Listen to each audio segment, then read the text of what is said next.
Dans un petit royaume, il y avait un vieil homme qui possédait un magnifique cheval blanc. Ce cheval attisait tellement les convoitises que même le roi offrit une fortune pour l'acheter. Cependant, le vieil homme refusa en disant que ce cheval était son meilleur ami et non un simple animal.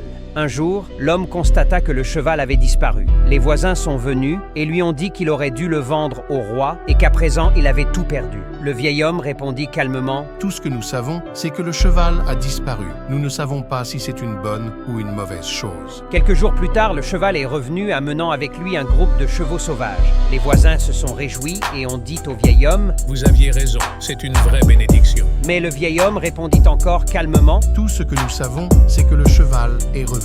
Nous ne savons pas si c'est une bonne ou une mauvaise chose. Quelques jours plus tard, le fils du vieil homme, en essayant d'apprivoiser l'un des chevaux sauvages, est tombé et s'est cassé la jambe.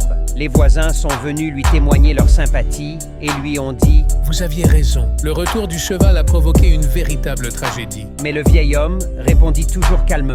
Tout ce que nous savons, c'est que mon fils s'est cassé la jambe. Nous ne savons pas si c'est une bonne ou une mauvaise chose. Les voisins ne pouvaient pas croire ce qu'ils entendaient. Ils se disent que cet homme est vraiment fou. Au bout d'un certain temps, une guerre éclata et les soldats du roi sont venus convoquer tous les jeunes hommes aptes à se battre. Mais le fils du vieil homme n'a pas été retenu à cause de sa jambe cassée. Les voisins sont venus et ont dit « Vous aviez raison, comment votre sagesse a-t-elle su ?» Mais le vieil homme répondit encore une fois Tout ce que nous savons, c'est que mon fils n'est pas allé à la guerre. Nous ne savons pas si c'est bien ou mal. Morale de l'histoire. Apprenons à ne pas aller trop vite en besogne. Parfois, les circonstances les plus défavorables de notre vie nous préparent à des événements qui nous permettent de croître en maturité afin d'atteindre nos objectifs. Il faut parfois prendre du recul afin de découvrir la bénédiction déguisée cachée dans nos défaites. Restons focus.